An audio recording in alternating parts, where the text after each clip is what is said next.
There are roughly 1,200 children in the foster care at any given moment here in the Valley, and Casa Tulare County is working to provide abused and neglected children in the foster care system with an advocate to speak on their behalf. So joining us now is Melinda Morales-Riggi, Director of Outreach and Communication of Casa Tulare County, and Amanda Guajardo, Executive Director of the Child Abuse Prevention Council of Tulare County, or CAPC for short. So you guys are here today. We're talking about the March on Main. So remind people what the March on Main is. Well, March on Main is a kickoff event to bring awareness to child abuse, and it's in April is actually Child Abuse Prevention and Awareness Month. Hope I got that right.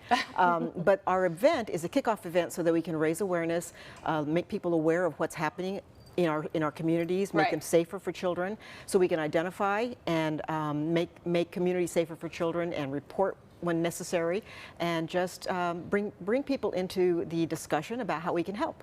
And you want to raise awareness because what you would really like one day is that there would not be a need to have Casa of Tulare County, but there is, because kids are in maybe unsafe homes, or because they're in tumultuous homes.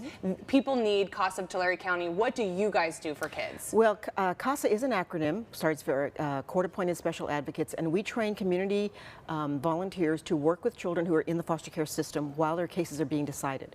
So that means that we are befriending them, getting to know them, really becoming the eyes and ears of the court, so that when it is time to make a decision for permanent placement, the judge and the court system has a better idea of what's needed for that child, where they are educationally, socially, emotionally, everything that is happening in that child's life, so that we can make a good recommendation and hopefully put them back either in a reunited with their family in a healthier environment, or in a more safe permanent placement. Such an important relationship between, a kid who's going through the court system, to have an adult there who's everyday, who they trust, who they can tell what they want, because the court setting can be really intimidating. So very important relationship. Amanda, I don't know if we've ever had anybody from your organization, from the Child Abuse Prevention Council of Tulare County. So what is it that you guys do?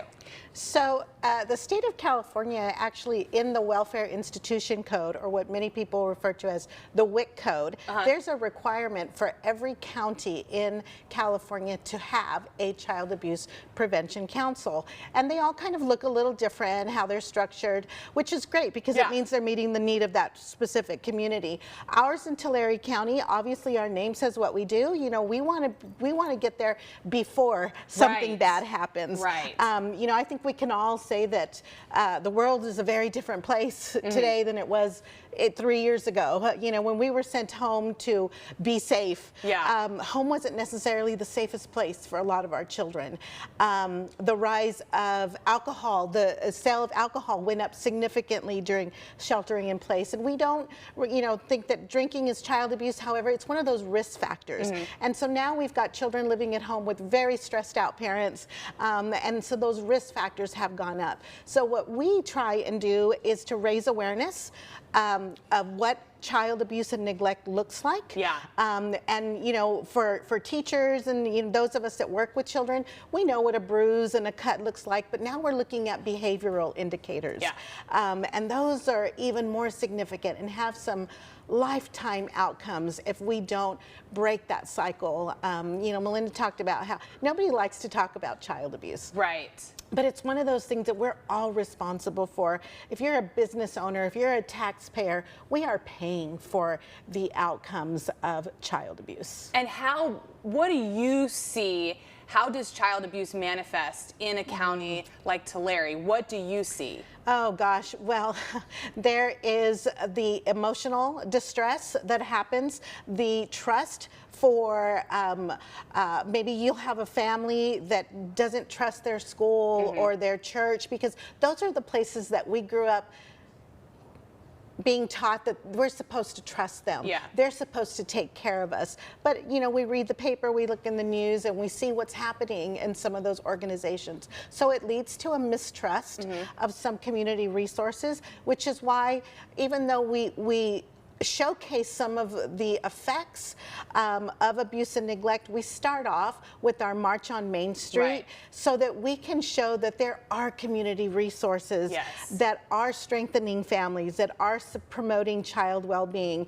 And so we're going to be joined by dozens of community-based organizations that are all partnering with us to say, yes, we know life is hard and we know bad things happen. However, we're here, we have resources, and again, we want to be that prevention. We want to get there before something bad happens. Well, I like this idea of putting your resources out on the street, letting people know that they are here, because there are so many resources in your cities and in your counties that go untapped, and people just aren't aware of them. And this is a really, really big one, because if we can get intervention in there early, then we can prevent some of these outcomes that I'm sure you guys have both seen. Really quickly for me, if people want to march on Main with Casa and with their county organizations, how do they join? Well, our event is Saturday, March 25th, so next weekend we will gather in the parking lot behind Wells Fargo on Main Street, and we'll march to Garden Street Plaza. We'll have a proclamation, we'll have entertainment, lots of food, lots of community vendors, lots of support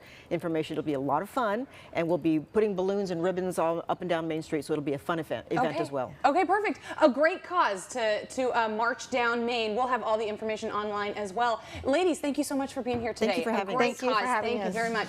Still to come here, we perfect your smile in half the time for half the cost. We'll tell you how next.